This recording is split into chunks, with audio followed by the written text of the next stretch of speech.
Bonjour à tous, bienvenue pour cette nouvelle webconférence de Secret Planet.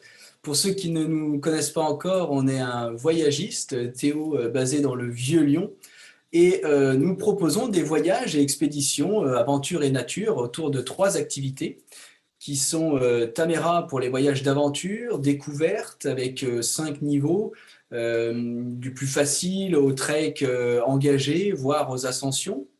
Avec Expedition Unlimited, on part plutôt pour des expés en haute altitude et en expé polaire. Et puis avec Saiga, des voyages plutôt de sauvegarde et de préservation de la biodiversité. Mais aujourd'hui, donc, on va partir en terre chamane avec notre ami Pierre Rameau. Bonjour Pierre. Oui, bonjour Damien. Bonjour à Bonjour, toutes et à tous. bonsoir. Bonsoir plutôt, oui. Voilà, Pierre est basé en Belgique. Il est psychanalyste de formation, il est passionné de voyage. Et avec lui, on a développé 2 thématiques que sont Marcher pour progresser et donc ce cycle en terre chamane pour lequel nous sommes réunis ce soir et sur lequel nous reviendrons. Et avant de passer la parole à Pierre, je vous rappelle la prochaine webconférence qui aura lieu le 30 novembre avec Eric Bonhem qui nous racontera son ascension du mont Denali en Alaska. Voilà. Mais donc, comme je disais, place au chamanisme et à la Mongolie, hein, puisque Pierre, entre autres d'ailleurs, puisque Pierre rentre tout juste du dernier voyage en terre chamane en Mongolie, où il a accompagné un groupe de 9 personnes. Et c'est l'occasion pour nous ce soir de faire un point sur notre collaboration de près de 20 ans, ou plus de 20 ans, avec Pierre. Et puis voilà, donc on commence par un petit film, je vous propose, pour vous mettre un peu dans l'ambiance, qui est plusieurs petits plans séquences que Pierre nous a ramenés du voyage. Et puis ensuite, on fera un petit entretien en direct avec Pierre. Alors, pour plus de fluidité, je vous propose de faire l'entretien avec Pierre et puis de poser vos questions via l'onglet Q&R qui est sur votre écran. Et comme ça, je reprendrai vos questions à la fin pour les retransmettre à Pierre. Comme ça sera plus fluide. Et puis voilà, n'hésitez pas à poser des questions, c'est toujours très sympa. Je prépare le petit film et puis je vous l'envoie. Hop là. Alors, c'est qui est mon petit film? Il est là. Non, il n'est pas là. C'est pas grave. Il va arriver. Toujours les aléas du direct. Hop là. Et donc, c'est parti pour la Mongolie. Je le mets en grand et je peux pas partager. Et je partage. Voilà. Et je vous souhaite un bon voyage.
Voilà, donc pour ces quelques images ramenées par Pierre, et ben donc je vous propose de commencer. Donc, bonsoir, bonsoir Pierre, de nouveau. Bonsoir Damien, de nouveau. Peux-tu peut-être te présenter pour les personnes qui ne te connaissent pas encore brièvement et nous dire ce qui t'a amené un peu au voyage et à notre collaboration? Bon, mais actuellement, je suis surtout identifié comme psychanalyste et surtout comme psychanalyste transgénérationnel. Je préciserai de quoi il s'agit plus tard, puisque c'est en lien direct avec le thème de découverte en terre chamane. Mais bien avant cela, il y a longtemps, pas dans une autre vie, mais voilà, dans le début de ma formation, dans les années entre 74 et 78, j'ai d'abord fait des études universitaires en kinésithérapie. Ce qui m'intéressait à l'époque, c'était plus que la pathologie, c'était de connaître les normes physiologiques du bon fonctionnement du corps humain. J'ai aussi, bien que je ne me prétende pas naturopathe, une formation de naturopathe. J'ai suivi l'enseignement de Robert Masson à Paris pendant 2 ans. Je suis sophrologue. Voilà. Et donc, cet ensemble comment dirais-je, d'outils qui m'ont permis à certains moments voilà, de résoudre des choses, de traverser certaines difficultés dans mon existence. J'ai eu envie, à un moment, de les réunir dans un concept qui serait associé à la marche, supporté par la marche. C'est comme ça que j'ai décidé de créer Marcher pour progresser. Et peux-tu nous parler du coup de la rencontre avec Tamara? Comment ça s'est fait? Ah oui, mais c'est une histoire un peu cocasse, dans la mesure où un jour pluvieux, comme nous pouvons en connaître en Belgique, dans mon cabinet, ça faisait un petit bout de temps que j'avais envie de déployer ce concept et donc d'associer la sophrologie, la naturopathie, la physiologie de l'effort et la marche dans la nature. Et donc, lundi pluvieux, dans mon cabinet, j'ai un peu de temps devant moi, je rédige très très rapidement, comme ça, à la volée, un avant-projet, et tout en tournant dans mon cabinet, en réfléchissant, je tombe sur un vieux Trek Magazine dans lequel voilà, je vois des annonces d'agences de voyage et je décide de faire un test. Et donc, un test statistique, je dis, voilà, je vais envoyer ce projet à 10 agences de trekking et je verrai bien quelle est la proportion de réponse. Et ça, nous sommes le lundi. Et puis le jeudi, mon téléphone sonne et un certain Jacques Châtelet, directeur de l'agence Tamara, que je ne connaissais pas d'ailleurs, me dit, voilà, votre idée m'intéresse, est-ce que nous pourrions nous rencontrer pour en parler? Et là, nous sommes entrés immédiatement dans une relation équitable. Moi, habitant Mons en Belgique, Paris, c'est 2 heures d'autoroute, enfin, un peu plus. Et puis Jacques, c'était Lyon-Paris, 2 heures de TGV. Donc, nous nous sommes rencontrés à Paris. Bistrot, resto, longue conversation pendant plusieurs heures. Et puis, voilà, sympathie aussi, nous avons décidé de mettre en place un test de ce concept dans le grand air oriental tunisien, avec quelques participants. Et bon, moi, je m'attendais à faire un voyage par an, voilà, ce qui était déjà très satisfaisant pour moi. Et puis, bon, je dirais que l'équation, la mayonnaise a bien pris. Et donc, j'en suis maintenant, après un peu moins de 20 ans de collaboration, de belles collaborations, je dirais, avec Tamara, à plus de 45 voyages. Donc, ça, à travers des itinéraires un peu partout dans le monde que je n'aurais pas imaginé au départ, puisque le projet était surtout saharien dans un premier temps. Et puis ce qui nous réunit ce soir, c'est ce beau cycle en terre chamane. Est-ce que tu peux nous parler de la genèse de ce cycle? Oui, alors en test, je ne peux pas faire l'impasse d'une petite intervention théorique pour que les participants à ce webinaire comprennent vraiment ce que j'ai voulu mettre en place. Donc, entre guillemets, ma spécialisation en psychanalyse est la psychanalyse transgénérationnelle, dont le postulat est que les traumatismes de nos ancêtres, les deuils non faits, les secrets de famille, les tâches inachevées peuvent potentiellement avoir un impact délétère sur la descendance. Et donc, vraiment un raccourci théorique, une notion qui est fondamentale par rapport à Terre Schumann, c'est que lorsqu'un individu, à une première génération, vit un événement qui est trop dur pour ses structures mentales, ses structures émotionnelles, eh bien, il va y avoir en quelque sorte une forme de sidération de sa parole. C'est-à-dire qu'on reste bouche bée, il n'y a pas moyen d'en parler, c'est trop dur pour les structures mentales, pour les structures émotionnelles, et donc il y a un mécanisme de défense qui fait que cet événement ne sera pas parlé, ne sera pas transmis, par l'intergénérationnel, par la parole aux générations suivantes. Donc nous sommes dans un premier statut à la première génération que l'on appelle l'indicible. À la deuxième génération, comme il n'y a pas eu de mots pour transmettre cette information, il y a, et ça peut paraître mystérieux, une transmission inconsciente de cette information qui peut se faire, et nous sommes dans le statut de l'innommable. Et à la troisième génération, un truc encore un peu plus curieux, c'est que nous arrivons à un statut que l'on appelle l'impensé ou l'impensable ou l'impensé généalogique. Et donc moi, mon métier, c'est d'essayer d'aider les gens qui viennent me consulter à remettre des mots, à pouvoir resymboliser en quelque sorte une information qu'ils portent dans leur psychisme sur un événement qu'ils n'ont pas vécu. C'est donc un héritage, c'est ce qu'on appelle un fantôme psychique. Et une définition très simple que l'on doit à un psychanalyste qui s'appelle Bruno Clavier, mais qui est magistral selon moi du fantôme psychique, eh bien c'est la trace dans notre inconscient de l'inconscient d'un ancêtre que l'on peut considérer comme mal mort. Et donc un autre psychanalyste qui s'appelle Didier Dumas, fondateur du Jardin d'idées, qui est une école parisienne qui forme des psychanalystes transgénérationnels, Didier Dumas a établi un pont entre le chamanisme et la psychanalyse transgénérationnelle en disant que les outils du chamanisme pourraient être potentiellement des outils thérapeutiques dans ce cadre. Et donc, ayant suivi l'enseignement de Didier Dumas, à un moment, j'ai eu envie d'aller vérifier sur le terrain ce qu'il en était de ce postulat. Et donc, j'ai rencontré Rick Bonnen, qui venait de reprendre la direction de l'agence Caméra à la suite de Jacques Châtelet. Nous nous sommes aussi rencontrés à Paris. À l'époque, moi, j'étais en séminaire et donc c'était assez pratique. Nous nous sommes rencontrés dans un bar et je lui ai suggéré, puisque j'avais déjà une certaine expérience à l'époque de Marcher pour progresser, de créer ce cycle de découverte et surtout d'exploration du chamanisme en partant donc de cette question: le chamanisme peut-il s'avérer outil thérapeutique pour des Occidentaux dans le cadre de pathologies ou de souffrances transgénérationnelles?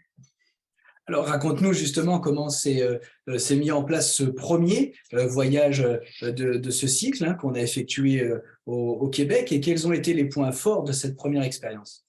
Alors bon, déjà Eric a été très très rapidement enthousiasmé par ma proposition, et à l'époque, à travers le Jardin d'idées, j'avais déjà eu l'occasion de pratiquer ce que l'on appelle des huttes de sudation avec un médecin amérindien, dernier chef spirituel des Algonquins, qui avait reçu donc son savoir de la transmission de génération en génération de médecine algonquin, Tommy Crankin. Et donc j'avais une relation privilégiée avec Tommy qui m'a fait penser que la première destination qui s'imposait était de partir au Québec avec ce chef, avec Tommy. Et donc, nous avons construit vraiment de toutes pièces avec Eric et Dominique et son épouse, l'épouse de Dominique, ce premier voyage au Québec où nous sommes partis donc, en forêt pour découvrir à la fois la spiritualité algonquine. Les Algonquins, ce sont des nomades fluviaux, donc nous nous sommes déplacés en canoë.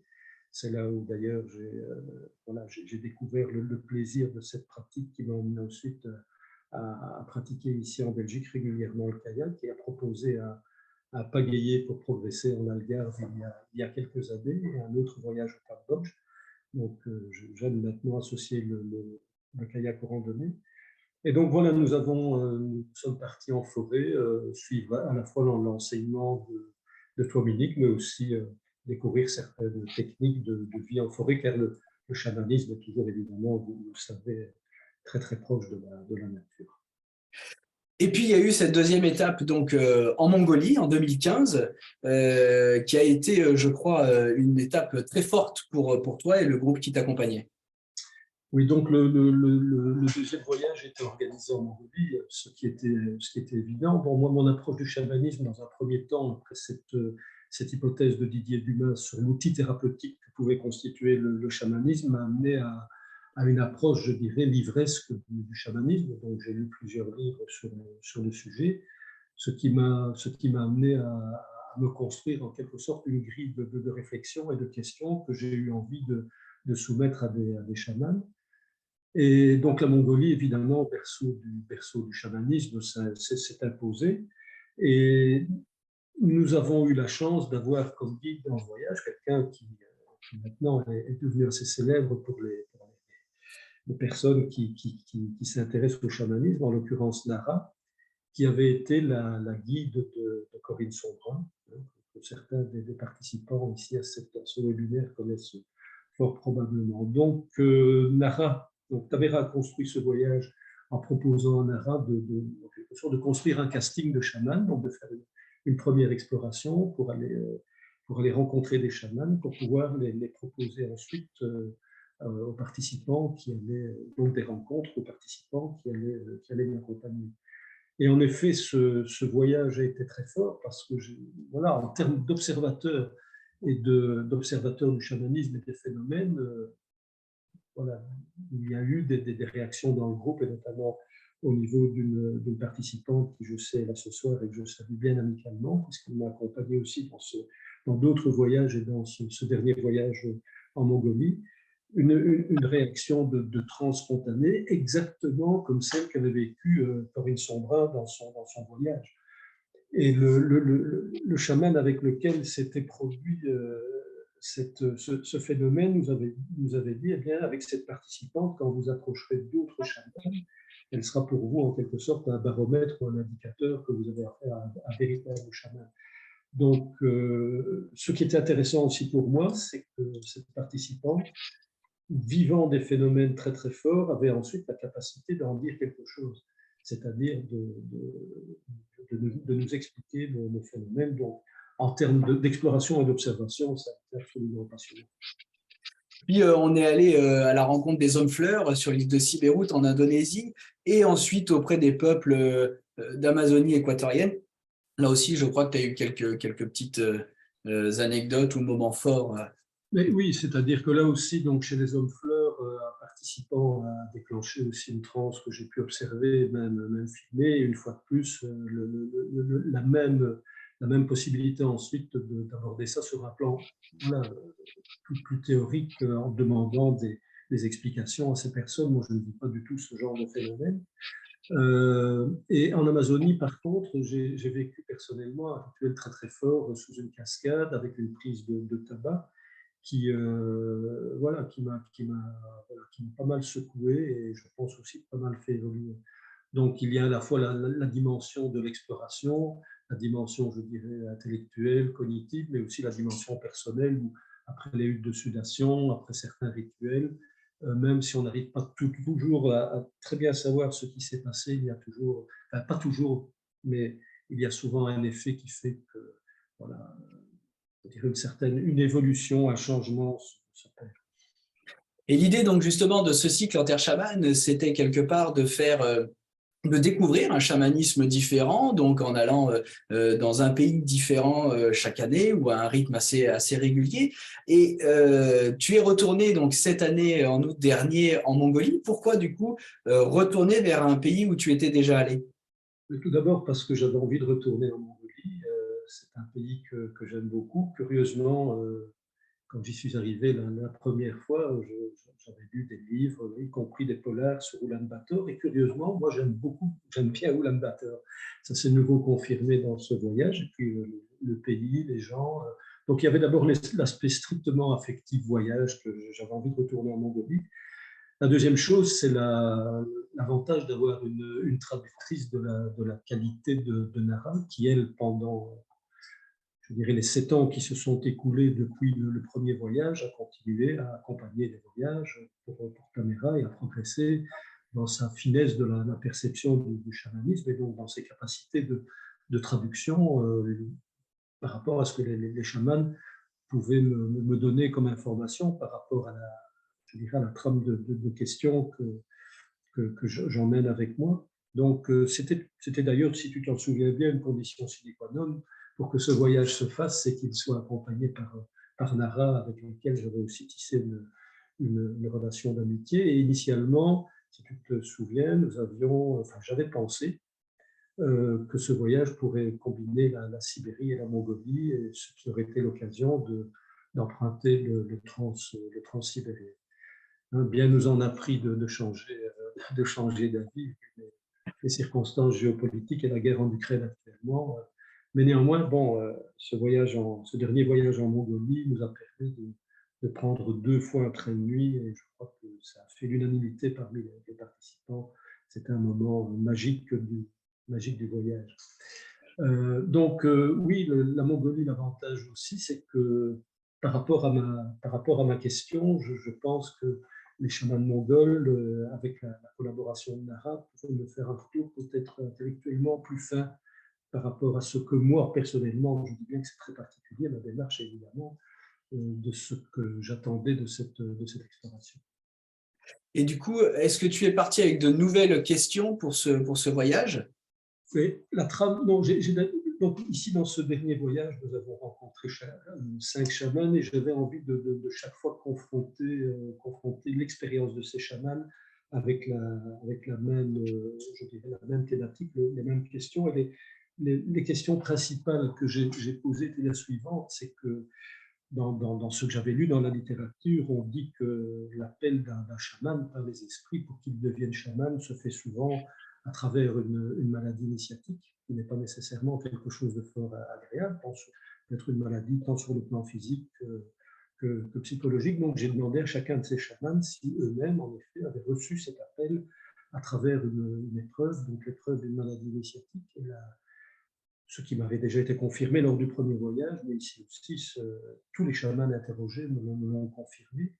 Ce qui était intéressant aussi, la suite de la question, c'est avez-vous accepté immédiatement cet appel ou au contraire avez-vous résisté? Parce que devenir chaman, contrairement à ce que certains occidentaux pensent ou veulent à l'heure actuelle, et ça nous en reparlerons par la suite par rapport au néo-chamanisme, ça n'est pas nécessairement quelque chose de très agréable pour les personnes et pour leur famille.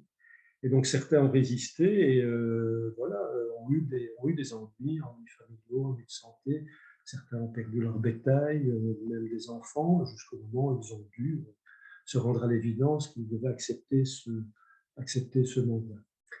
Puis ensuite, j'avais comme deuxième question, évidemment, de leur parler de ce qui, moi, m'intéresse au niveau de mon métier, ce sont les pathologies ancestrales, en l'occurrence, s'ils validaient le fait que certaines souffrances ancestrales non intégrées, non digérées, pouvaient être la cause des symptômes de leur consultant, j'allais dire patient. Et là aussi, la chose m'a été confirmée, donc ça, c'était très, très intéressant. Et puis ensuite, je leur ai demandé leur avis sur les Occidentaux qui maintenant se veulent, se prétendent ou sont peut-être chamans et qui vont les consulter pour avoir une validation de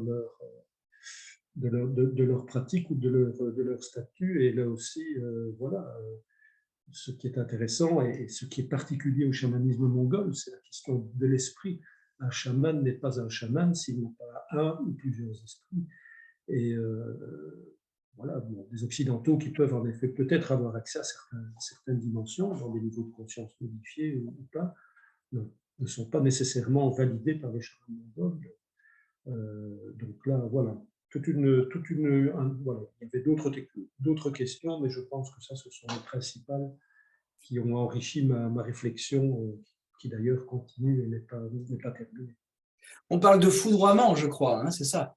Oui, on dit qu'un chaman doit être foudroyé avant de devenir chaman, donc ça signifie qu'il va passer par une maladie initiatique qui va l'amener en quelque sorte à être accompagné par un ou plusieurs autres chamans et qui vont l'initier. C'est ce qui est arrivé à Corinne Sombrin dans le cadre de son, comment dirais-je, de son parcours.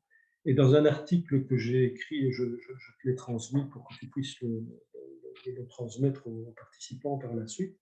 Pour moi, il y a une analogie flagrante entre l'appel du chaman et l'appel des psychanalystes, ce qui est mon cas, qui sont passés par une maladie initiatique et qui les a conduits tout d'abord à entreprendre une psychanalyse pour ensuite, à leur grande surprise, en tout cas c'était mon cas, se découvrir ce désir et peut-être cette capacité d'écoute qui a fait dire à Jacques Lacan, un psychanalyste français, qui était célèbre dans les années 60, une analyse produit un analyste.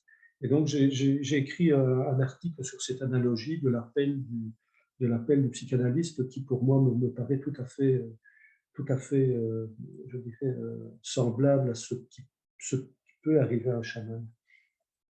Et du coup, est-ce que tu peux, alors sans bien sûr rentrer dans le détail parce qu'il y aurait beaucoup de choses à dire, mais peut-être nous narrer quelques-unes de ces rencontres que tu as eues. Donc, vous avez rencontré cinq chamans, parce que justement, c'est vrai que peut-être que dans l'imaginaire ou dans les lectures, on a l'impression que tous les chamans mongols utilisent par exemple le tambour ou la clochette, mais il y a eu, il y a effectivement d'autres techniques. Je ne sais pas si on parle de techniques pour faire Oui, ça. donc ce qui était très riche dans ce voyage, c'est que moi, ça m'a permis de compléter la panoplie justement des outils et des supports, puisque j'avais rencontré, si je me souviens, 3 ou 4 chamans dans le premier voyage.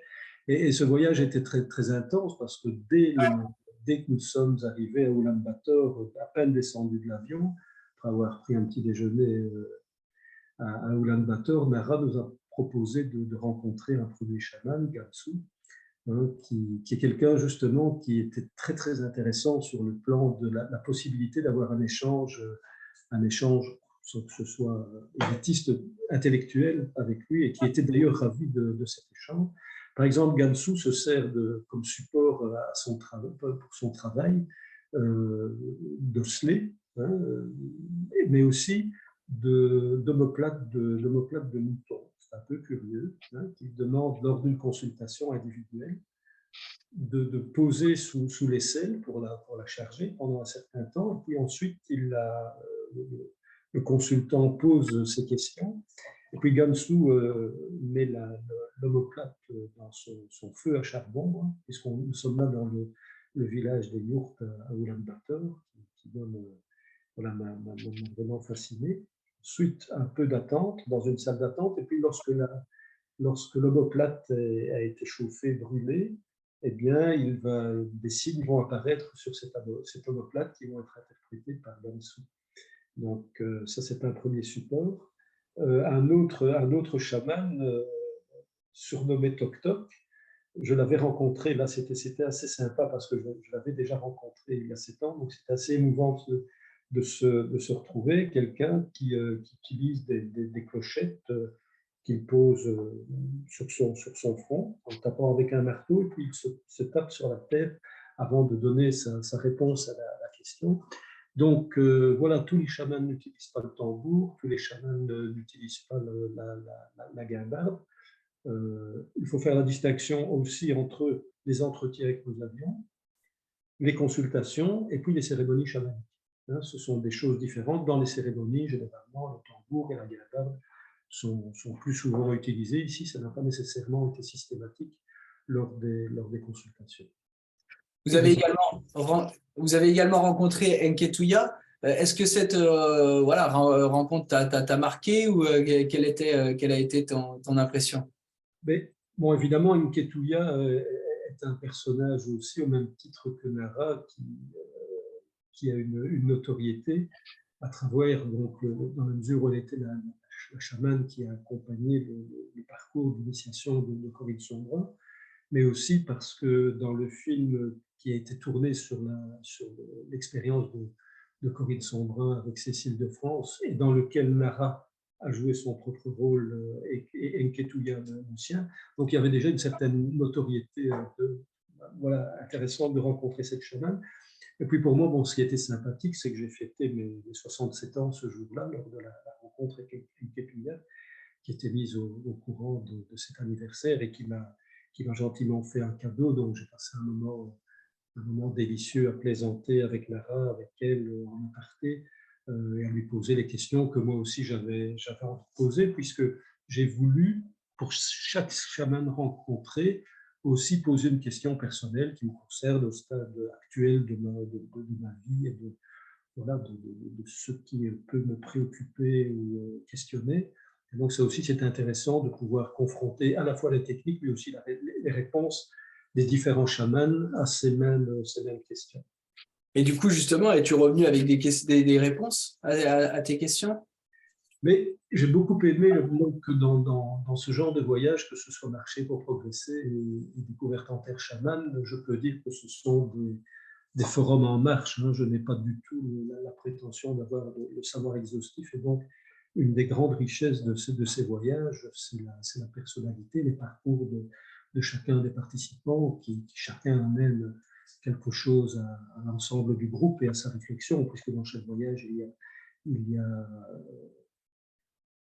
a une thématique. Et là, j'ai perdu un peu le fil de ta question. Non, c'était juste si tu étais revenu avec des réponses Oui. justement aux questions avec lesquelles tu étais parti. Et donc, lors d'un échange avec une participante psychothérapeute très très proche aussi du champ psychanalytique, il y a un mot intéressant qui est apparu et qui sera qui est le mot discernement. Hein, par rapport à cette idée d'aller explorer le chamanisme en ce qui me concerne, hein, par rapport au thème de découverte en terre chamane, le chamanisme en tant qu'outil thérapeutique, donc par rapport à des souffrances d'occidentaux qui voudraient s'adresser au chamanisme pour essayer de trouver des solutions par rapport à ces souffrances, le mot discernement était intéressant. Parce que voilà, nous sommes dans une autre culture, dans d'autres référentiels, je pense que voilà, je peux aller un peu plus loin, mais ça ne me concerne que moi. Hein, je pense que il faut aborder l'outil chamanique peut-être avec un ancrage suffisant, car je pense qu'il peut y avoir un certain danger dans ce genre d'approche sur certaines personnalités un peu trop sensibles qui n'ont peut-être pas suffisamment travaillé avec je dirais, des outils occidentaux. Il y en a plusieurs. Et qu'il peut aussi avoir une forme de pensée magique en disant qu'en un one-shot, comme ça, dans une rencontre avec un chaman, on va régler ce qui se règle habituellement en plusieurs années dans le cadre d'une psychothérapie ou d'une psychanalyse. Et tu le disais, je crois, à juste titre, quand on en a discuté tous les deux, je crois qu'il y a aussi cette notion de temporalité. On n'a pas du tout la même temporalité hein, que eux, quoi. Oui, Donc, voilà, c'est une autre façon d'envisager. on est plus dans l'immédiateté. Voilà, c'est-à-dire que maintenant, oui, quand je te parlais de la temporalité, je te parlais lorsque nous avons préparé ce webinaire, je te disais que la temporalité d'un travail psychothérapeutique ou psychanalytique n'est pas la temporalité de la production capitaliste. Hein, c'est-à-dire que maintenant, il y a une demande pour que ça aille vite, que l'on trouve rapidement. Voilà, je ne suis pas contre qu'on ait envie de se débarrasser de ces symptômes rapidement, mais cette temporalité, enfin cette approche, voilà, c'est une plaisanterie, mais elle est peut-être un peu triste. J'ai vu une personne qui m'a consulté en me disant écoutez, j'ai fait 4 ans de thérapie brève. Voilà. Donc, voilà, la temporalité de la psychanalyse ou de mon champ de travail n'est pas celle voilà, de la production du monde qui veut que les choses aillent vite et que l'on revienne rapidement dans le circuit pour être opérationnel. Et puis, il y a aussi quelque chose de très positif qui en est ressorti de ce voyage, puisque pour ne pas refaire le voyage que tu avais déjà fait en 2015, on a rajouté de la marche qui n'avait pas en 2015. Et quelque part, ce voyage, et tu vas nous en parler, est un peu une synthèse en fait entre les deux thématiques qu'on a développées ensemble. Donc, comme tu le présentais, marcher pour progresser, et de ce cycle en terre chamane. Est-ce que tu peux nous en parler un petit peu? Et puis aussi, tu l'as évoqué, on a rajouté aussi ce petit tronçon à l'aller-retour en train qui permet de s'économiser quelques heures de piste qui sont parfois un peu fatigantes. Et quelque part, il y avait aussi le clin d'œil avec le projet initial qui devait nous emmener de la Russie et du lac Baïkal jusqu'en Mongolie avec le Transsibérien. Oui, oui, donc c'était très clair pour moi que j'avais envie de faire cette synthèse entre marcher pour progresser et découverte en terre chamane. Donc, de l'unanimité, ça a vraiment fait l'unanimité, le fait d'avoir inséré ce trekking de 5 jours dans la région du lac Kozgol a été vraiment tout à fait pertinent. Ce qui était intéressant aussi, c'est que ce moment de nature a permis de mettre un équilibre émotionnel par rapport à toutes ces rencontres. Ces 5 rencontres avec des chamans, c'est quelque chose qui émotionnellement est très dense.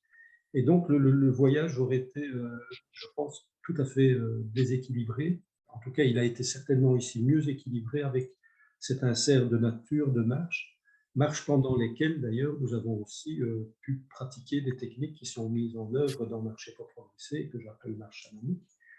Et le retour que j'en ai eu de certains participants, c'est que ces marches ont parfois produit des effets qui ont été aussi forts que la rencontre avec certains chamans.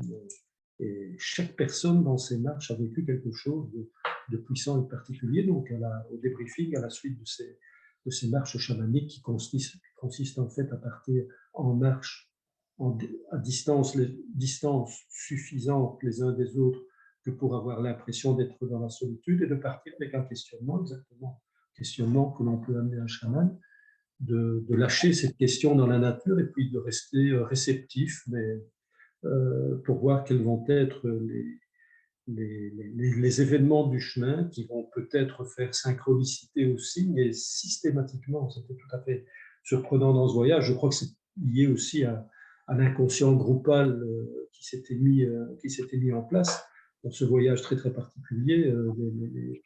Les synchronicités ont été très très fortes pour certains participants. Peut-être tu peux nous raconter, je crois qu'il y a une anecdote avec une clé. Oui, donc une des plus fortes synchronicités. Donc, à la suite de la marche, nous marchons environ pendant 1 heure et demie, et ensuite je demande au groupe de se réunir et pour qu'ils souhaitent. Il y a évidemment un respect total de l'intimité de chacun pour qu'il souhaite de partager son expérience. Et une des participantes qui, je pense, est aussi ici avec nous ce soir, à un moment, dans sa réflexion de marche, voilà, le mot-clé lui vient à l'esprit. Voilà, je voudrais trouver, je ne me souviens plus exactement, mais trouver la clé de telle ou telle problématique où j'aurais besoin de la clé. Et à ce moment-là, mais en plein milieu de la nature mongole, elle tombe sur une clé rouillée, quoi, une clé de mécano qui est rouillée. Alors, ce que je peux attester, c'est que ce genre de phénomène dans les marches que j'ai pu organiser, ça ne s'est pas produit qu'une fois, ça s'est produit plusieurs fois. Et on pourrait lire ça dans un roman, on pourrait dire, tiens, le romancier, là, il exagère, il a fumé la moquette, quoi. Mais ce sont des choses qui ont été vécues par des groupes, que ce soit dans le désert ou ici en Mongolie, c'était très fort. Donc oui, vraiment une belle harmonie entre la marche. Je pense que de toute façon, les prochains voyages qui pourraient avoir cette thématique, j'y inclurai systématiquement de la marche. Et quant au train, oui, puisque nous étions partis sur cette idée d'arriver à Oulan-Bator par le transsibérien, le fait de nous être déplacés 2 nuits en train, et, non seulement il y a eu la dimension du charme, mais surtout le fait d'échapper à la torture des petits 4x4 russes qui sont fantastiques au niveau de leur capacité de franchissement, mais qui sont quand même très très rudes pour la colonne vertébrale. J'avais numéroté mes vertèbres avant de partir, elles sont revues dans le désordre. Et je vois d'ailleurs demain mon kiné ostéopathe pour la 3e fois. Bon, je ne veux pas décourager les candidats, mais c'est quand même assez costaud ces déplacements dans les petits 4x4 dans la steppe, ça chahute bien, plus qu'en Afrique. Eh ben, on s'approche bientôt de la fin et on va commencer à répondre un peu aux questions que je vois, et notamment il y en a une qui rejoint celle que je voulais te poser. Est-ce que tu as des recommandations de lecture à nous faire qui aborderaient les sujets de l'analyse transgénérationnelle ou du chamanisme? Ah, bon, alors pour le transgénérationnel, sans faire de pub, moi j'ai développé un site qui est devenu un site de référence qui s'appelle Généascens, donc sens de la généalogie, généascens.com, qui est un site de partage d'articles par des auteurs de qualité. Ce site est gratuit, donc déjà les personnes qui s'intéressent au sujet peuvent aller voir Généascens. Il y a une newsletter, j'organise des conférences en ligne. D'ailleurs, la prochaine aura lieu le 1er décembre sur le thème de l'utilisation des photos de famille dans le cadre d'une réflexion justement sur ces pathologies, ces souffrances ancestrales. Un livre que je recommande vraiment pour les personnes qui n'y connaissent absolument rien, c'est La psychogénéalogie aux éditions Hachette Pratique de Nathalie Chasserio. J'avais préparé mes petits livres. Ah oui, mais ça c'est pour le chamanisme. Ça, ben voilà. Donc ici nous sommes sur le transgénérationnel. Le livre fondateur Aïe mes aïeux d'Anne Schutzenberger. Et ensuite, je dirais Les fantômes familiaux de Bruno Clavier. Donc ça c'est pour le transgénérationnel. Ensuite, moi, j'avais commencé par un bouquin dont je ne t'ai pas parlé, Damien, mais qui s'appelle L'anthologie du chamanisme de Nicholson. Un livre qui est très, très bien. Puis le chaman et le psy, qui là, que je montrais. Beaucoup plus en lien avec ma démarche. Donc, sur cette réflexion thérapeutique du chamanisme. Donc, de Laurent Guelit et d'Olivier Chambon. Olivier, c'est son prénom, Chambon. Olivier Chambon, ouais, c'est ça. Olivier Chambon. Le livre de Jean-Patrick Costa, donc, qui était l'organisateur du voyage en Amazonie équatorienne.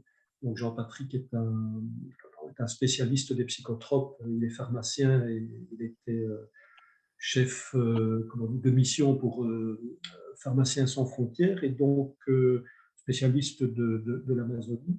A écrit un très beau livre dont tu as peut-être le titre parce que je te l'avais envoyé, Damien, dans les références que tu pourras transmettre. Oui, bien sûr, c'est celui-ci, mais je sais. Ah, si, on le voit peut-être un petit peu. C'est celui-là. C'est les chamans d'hier et aujourd'hui. Voilà, j'avais préparé le petit livre qui est comme ça. Voilà, les chamans d'hier et aujourd'hui, et là, c'est le chaman lexique. Voilà. Et donc, pour ma part, j'ai écrit un article pour un livre sur le lien, là vraiment spécifique sur le lien entre le transgénérationnel et le chamanisme.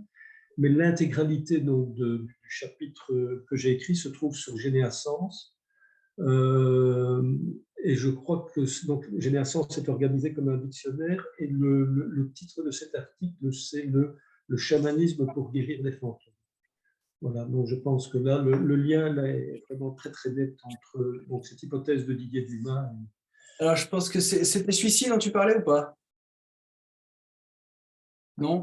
Attends, non. Non, c'est pas celui-là. Non, c'est pas celui-là. Peu importe, et oui, naturellement. De toute façon, ceux qui sont habitués, et je le redis pour ceux qui ne le sont pas, on envoie toujours un mail à tous les participants, et pas que les participants de ce soir, ceux qui n'ont pas pu être avec nous ce soir en direct. Et naturellement, on envoie toujours un mail avec le lien vers le replay, naturellement, qu'on aura également cette fois. Et puis, je vous remettrai toutes les références dont a parlé Pierre. Et donc, vous aurez tout naturellement sur le mail. Et puis, probablement sur le replay de la conférence. Il me restait 2 questions qui répondent également à des questions notamment de Bernadette qui demandait si tu continuais à faire des… non, c'est pas Bernadette, c'est Émilie. Si tu continuais à faire des voyages marché pour progresser. Quels sont tes projets futurs justement que tu as avec nous, si tu peux nous en parler un petit peu? Alors, il y a un voyage auquel je tiens particulièrement parce qu'il est hautement symbolique pour moi. Donc, c'est le voyage qui aura lieu dans la vallée du Mustang au mois d'octobre 2023. Alors, pourquoi ce voyage est-il important? Donc, la vallée du Mustang est une vallée qui se trouve entre le Népal et le Tibet. Je suis passé à l'orée de cette vallée il y aura 33 ans, donc exactement quasiment date pour date lorsque ce voyage se fera l'année prochaine. Alors que j'étais, donc à l'époque, la rébellion tibétaine, donc cette vallée était interdite, et la rébellion tibétaine s'y trouvait. Et moi, j'étais dans un moment très très particulier de mon existence, c'est-à-dire que je faisais mon premier trekking avec un ami, donc nous avons fait le tour des Annapurna. Nous sommes partis 5 semaines sans agence, de façon autonome. Et donc là, ça a vraiment été mon voyage initiatique où j'ai découvert justement cet état de grâce qui peut s'installer après de nombreux jours de marche et qui m'a poussé ensuite à marcher pour le retrouver. Et moment fécond parce que voilà, ce voyage a eu lieu 6 semaines après le début de ma psychanalyse. de ma première psychanalyse à un moment où, dans mon existence, j'avais eu besoin donc, de faire appel à la psychanalyse, puisque voilà, j'avais peut-être justement, je l'interprète maintenant comme ça, mais l'appel de cette maladie initiatique qui m'a poussé ensuite à exercer le métier que j'exerce actuellement. Et puis quand je suis revenu de ce voyage, j'ai entrepris, la semaine suivante, j'entreprenais ma première session de formation en naturopathie, où j'essayais, qui m'a vraiment relancé dans la vie, parce que, voilà, à l'époque, je souffrais de fortes somatisations digestives, et donc voilà, j'ai eu trois éléments que j'ai eu aussi ensuite envie de redistribuer en quelque sorte dans le cadre de la création de Marché pour progresser. Donc 33 ans, âge symbolique, c'est l'âge du Christ. Donc moi j'y vois des signes plutôt sympathiques qui vont me faire boucler quelque chose et peut-être relire 33 ans de parcours en repassant par cet endroit très que j'avais trouvé très beau d'ailleurs, l'entrée de la vallée du Mustang. Symbolique aussi parce que je sais déjà que je serai accompagné par mon plus vieil ami d'enfance et par d'autres personnes ici de Mons en Belgique où j'habite, qui sont d'ailleurs des gens qui ont déjà voyagé avec moi ou avec Tamara. Et donc il reste encore quelques places pour ce voyage. Je crois qu'il y a déjà 5 participants, je pense. C'est ça, 5 participants qui sont inscrits. Le voyage est limité à 12 comme à chaque fois pour marcher, pour progresser. Donc voilà, ce sera, je ne dis pas un baroud d'honneur dans l'Himalaya, mais en tout cas un voyage important pour moi. Et puis ensuite, bon, ce qui a été génial dans notre collaboration avec Tamara, c'est que chaque voyage m'amène de nouvelles idées. Je n'ai pas nécessairement, on a une liste de voyages qui est prévue à l'avance, et comme je suis un peu créatif, eh bien, je peux chaque fois remettre à Tamara mon cahier des charges et nous essayons ensemble de construire des voyages originaux qui ensuite peuvent d'ailleurs rentrer, c'était le cas pour les voyages de Terre Chaman, dans le catalogue de Script Planet de Tamara. Et donc un voyage que j'ai envie de construire et qui est en cours de construction, c'est le Japon, avec 3 thèmes que j'aimerais aborder dans ce voyage. C'est le Shirin-yoku, donc qui est la thérapie par les arbres, ce qu'on appelle la sylvothérapie, donc marche en forêt, voilà, avec une dimension spirituelle et thérapeutique. Les onsen, qui sont les bains traditionnels, ça tout simplement parce que j'aime ça, voilà, j'aime les saunages pour le plaisir du corps, mais aussi voilà, cette dimension sociologique au Japon des bains. Et ensuite, éventuellement, faire une bribe d'un pèlerinage au Japon, qui sont nombreux, au même titre que nous avons le fameux Saint-Jacques de Compostelle ici en Occident, en Europe.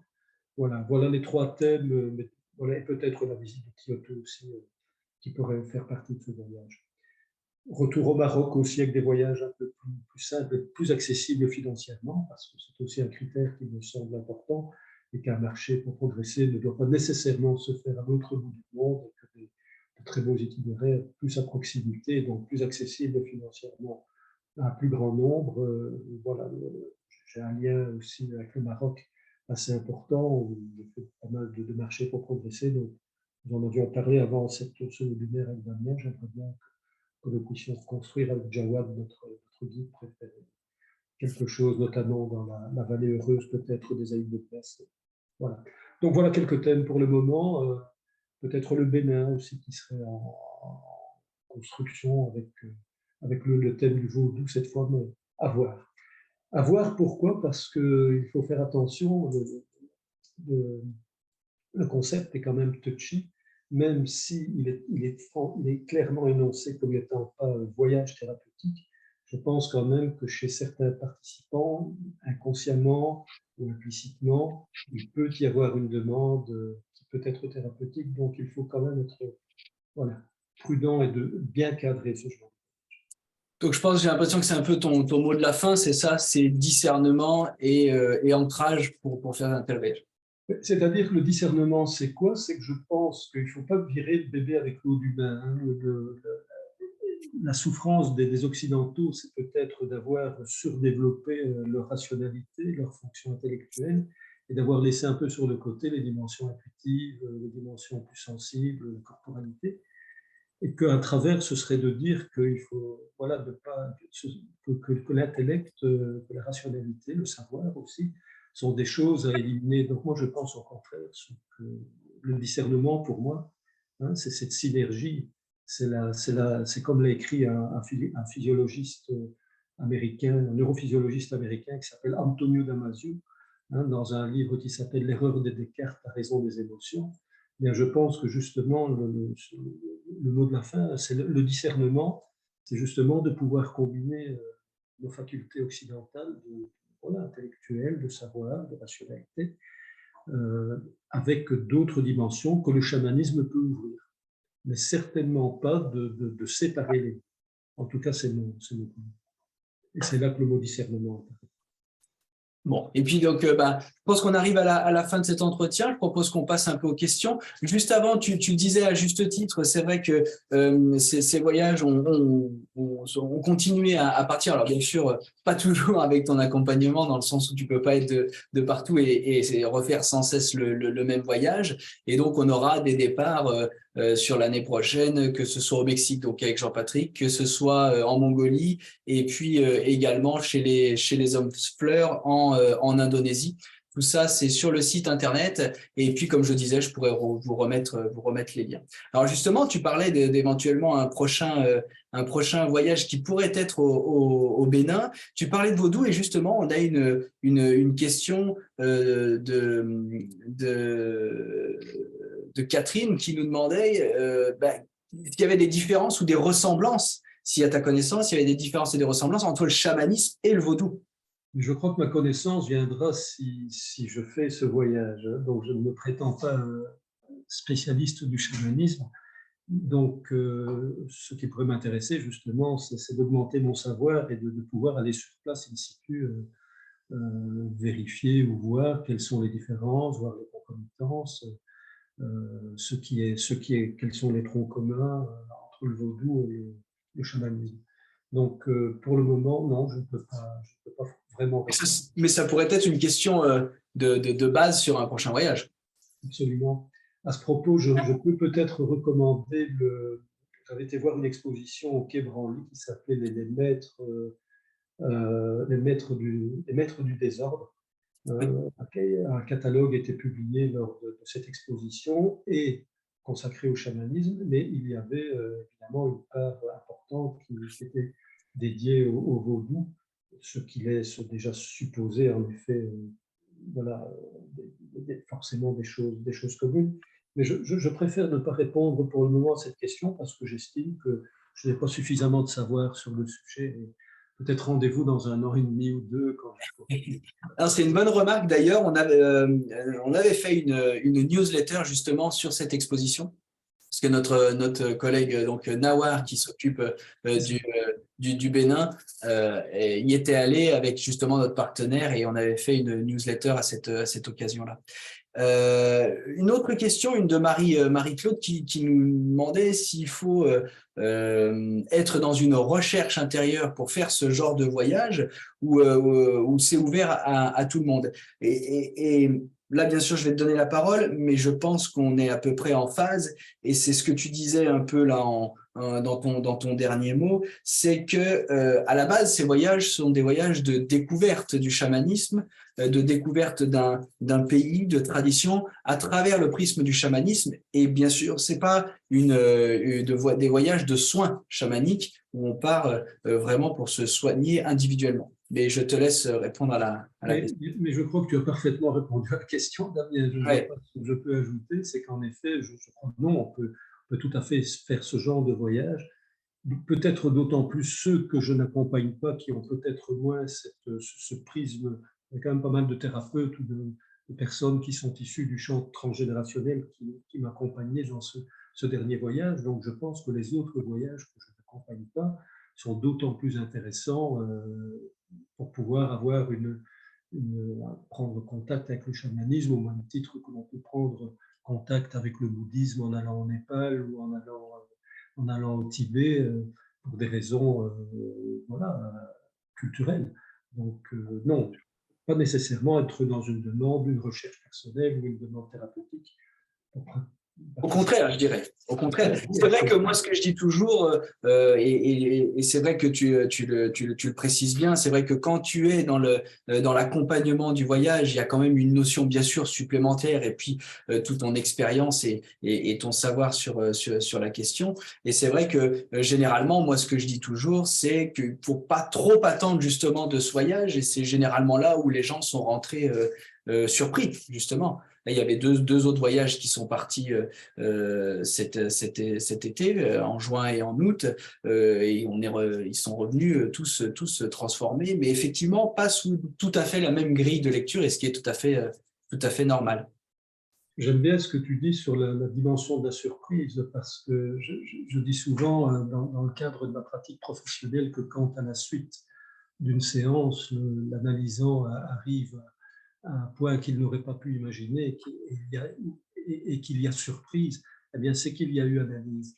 Et donc je dirais que s'il y a surprise, c'est qu'il y a eu voyage, puisque s'il n'y a pas transformation, c'est un déplacement et non pas un voyage. Un voyage doit transformer une personne. C'est tout à fait ça. Et là, vraiment, sur les trois départs qu'on a eus, donc cette année, c'était surtout sur la Mongolie, les trois départs qu'on a eus, voilà, on est revenu, il y a vraiment eu des retours absolument bluffants où les gens sont vraiment revenus transformés personnellement. Et pourtant, ils ne partaient pas tous avec des questions ou des démarches intérieures personnelles. Et donc une démarche culturelle peut être en effet par une rencontre, une porte d'entrée qui ouvre sur un champ que la personne n'aurait pas imaginé. Hein. Le titre du film qui est consacré à Corinne Sombrin, dans lequel Nara joue son propre rôle et Nketouya aussi, c'est un monde plus grand. C'est-à-dire que c'est un univers auquel on peut avoir accès et que l'on n'imagine pas nécessairement, ce qui peut être aussi une belle métaphore pour la rencontre avec les outils, je dirais, psychanalytiques de l'inconscient, hein, auxquels nous n'avons pas toujours accès et qui pourtant est beaucoup plus vaste que notre monde conscient. C'est ça, un monde plus grand de Fabienne Berthaud. Un monde plus grand. Alors, est-ce qu'il y a d'autres questions? Est-ce que tu avais évoqué Haïti? Puisqu'il y a Marie-Ange qui demande si tu avais parlé d'un voyage à Haïti, quelle sorte de chamanisme? On en avait parlé, je crois que c'était évoqué avec Nawar. Ouais, c'est ça. Aussi comme étant une possibilité de prolongation de l'exploration en terre chamane, mais je n'ai pas non plus d'expérience sur Haïti. Et il y a Arnaud qui prendra part à un des prochains voyages en Mongolie qui demandait justement en termes de chamanisme et de transe si si tu n'avais pas pensé notamment à la Turquie avec les derviches tourneurs. Les derviches tourneurs. Puisque il y a une sorte et c'est vrai que bon, le lien est turco-mongol, c'est vrai que historiquement ce sont des peuples qui sont assez liés. Donc c'est vrai il peut y avoir aussi. Mais en fait, il y a du chamanisme partout. Hein. Il y en a en Suisse, des rebouteux, des guérisseurs. Voilà, je pense que c'est accès à une dimension que peuvent avoir certaines personnes. Je le répète que moi, je n'ai pas, je l'observe, mais je ne l'ai pas. Les sorcières qui ont été brûlées pendant l'Inquisition. Ce qui est intéressant quand même, ce que je peux dire, puisque nous sommes dans le champ de ce qu'on appelle la psychologie transpersonnelle. Hein, le chaman, en quelque sorte, va visiter les structures mentales des gens pour lesquels il travaille. Voilà, excusez-moi, je suis un peu fatigué, je viens de nouveau de perdre le fil de mon idée. Tu veux bien me rappeler la question, Damien, où je venais de... Non, la question, on parlait des derviches tourneurs. Et donc, voilà, il y avait pas. Enfin, la question, c'était juste si on avait pensé à ça, le lien entre turco et turc et mongol. Et tu disais à juste titre qu'on trouve un peu du chamanisme de partout, quoi. Voilà, je viens de recoller les morceaux. Ce dont je voudrais témoigner, c'est ceci, c'est qu'à la suite des voyages, et notamment, des voyages, alors qu'en fait, les gens qui me consultent, je n'affiche pas nécessairement cette dimension de voyageur dans le cadre de ma consultation, j'ai remarqué que des personnes commençaient à s'ouvrir et à me parler de phénomènes dans le cadre de la consultation, de phénomènes que ces personnes vivaient, en ayant le sentiment, sans que je dise quoi que ce soit, qu'elles pouvaient ouvrir une porte et faire le récit de ces expériences sans être prises pour des folles, quoi. Et voilà, donc je pense que dans une relation qui s'établit d'inconscient et inconscient dans le cadre d'une relation qui est cadrée et transférentielle, je crois que cette ouverture sur le chamanisme a permis aussi, de par mon évolution personnelle et intérieure, à des personnes de pouvoir commencer à parler de phénomènes très encombrants. Non, on parle de l'initiation que doivent suivre les chamans qui ont été en quelque sorte mandatés à travers leur maladie initiatique, mais moi je rencontre des personnes qui sont encombrées par des perceptions et des accès à certaines dimensions, hein, et qu'il ne faut pas nécessairement se trouver dans un pays exotique, hein, comme la Mongolie, Haïti ou le Bénin, pour que certaines personnes aient accès voilà, à la clairvoyance, de la clairaudience, des flashs, des perceptions d'autres dimensions. Donc ça a amené une évolution dans mon écoute et dans ma pratique. Alors, je n'ai pas d'autres questions. Si vous en avez, c'est le moment. Voilà, peut-être une ou deux questions pour terminer. Et puis sinon, on conclura comme ça. Mais je pense qu'il y a moyen, avec les références bibliographiques qui ont été données, de faire un beau parcours avec ces livres qui sont de belles portes d'entrée et pour pouvoir lier les deux domaines. Parce que le transgénérationnel nous concerne tous. Il y a eu de la souffrance dans tous les arbres généalogiques qui peut impacter la vie, soyons prudents, de certains descendants, qu'on appelle les porteurs du mandat transgénération. Voilà, Damien. Super. Eh ben, je ne vois pas d'autres questions, donc il me reste à te saluer, à te remercier de ton temps et de cet échange toujours riche. Et puis, on se retrouve pour nous fin du mois. Et puis, pour ceux qui voyageront bientôt avec Pierre, à l'automne prochain. Voilà, bonne soirée, Damien. Et bonne soirée, Pierre. À toutes et tous bonne soirée à tous. Je vous souhaite aussi une excellente soirée. À bientôt. Au revoir. Au revoir. Merci, au revoir.